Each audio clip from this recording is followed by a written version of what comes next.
une question de Norman Zurich. Bonsoir Président, pouvez-vous démentir les allégations sur la création d'une loge maçonnique UPR?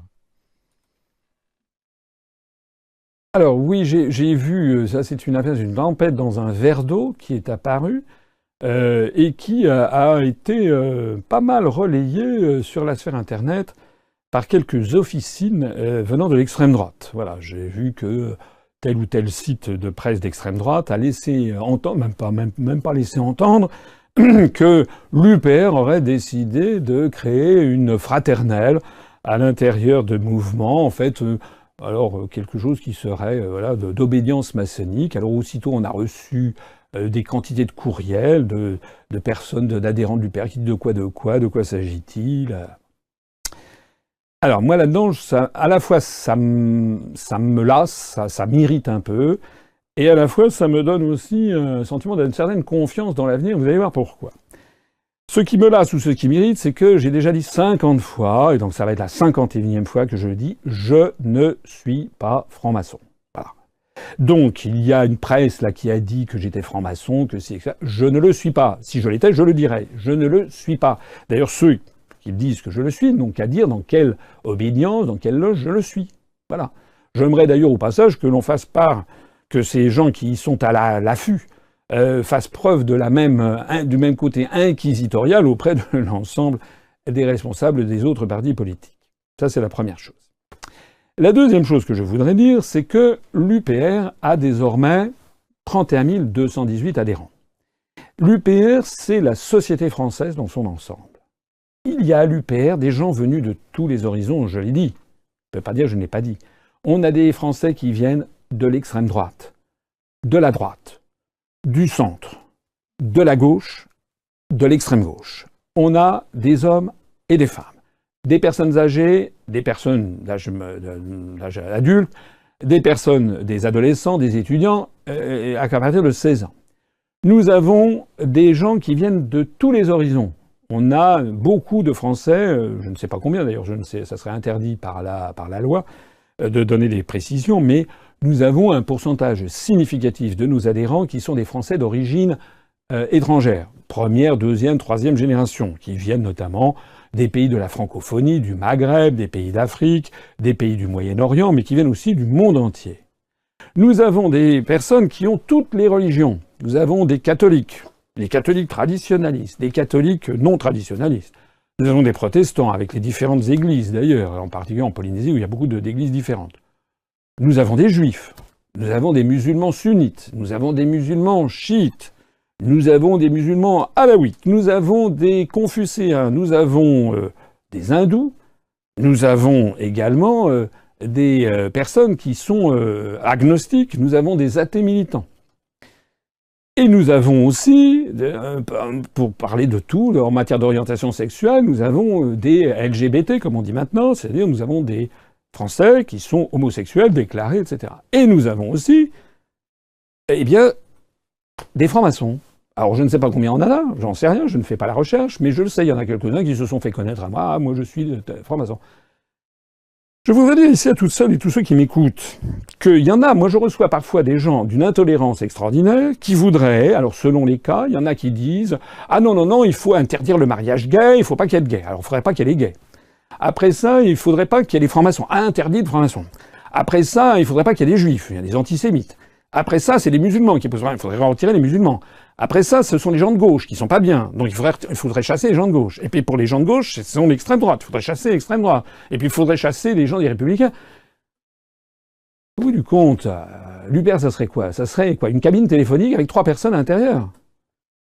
L'UPR, comme l'avait dit André Malraux en parlant du mouvement gaulliste dans les années 60, c'est le métro à 6 heures du soir. C'est-à-dire il y a tout le monde.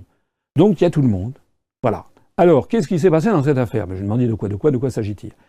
Il se trouve que nous avons un adhérent dans le Var qui est franc-maçon. C'est très bien. Moi, je ne vois pas malice à ce que les gens soient francs-maçons, soient catholiques, traditionnalistes, protestants, musulmans, juifs, athées, agnostiques, etc., etc. Mais ça doit rester dans leur sphère privée. Or, ce qui s'est passé avec cet adhérent, c'est que, sans demander l'avis de personne, il a lancé une initiative. Alors, peut-être a-t-il cru bien faire, je n'en sais rien. Mais il a lancé une initiative qui est totalement contraire au principe de l'Union populaire républicaine, puisque je rappelle que quiconque a lu la charte sait que nous combattons le communautarisme, que pour nous il n'y a que des citoyens français, quelles que soient par ailleurs leurs opinions politiques, leurs orientations sexuelles, leurs origines ethniques, leur appartenance ou non à telle ou telle association ou société philomatique ou société de philosophie. Mais ça, c'est dans leur sphère privée, et ça ne vient pas perturber le fait que tous les adhérents de l'UPR doivent partager l'objectif de notre mouvement politique.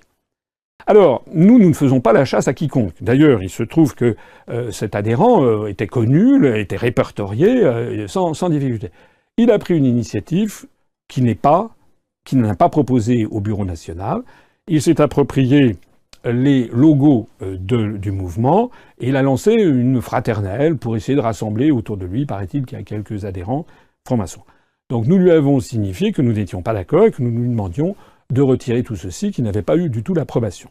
Alors, tout ceci est un peu irritant parce que il y a aussitôt évidemment des gens qui se sont lancés sur cette opération pour faire croire que c'était l'UPR qui avait décidé de ci ou de ça.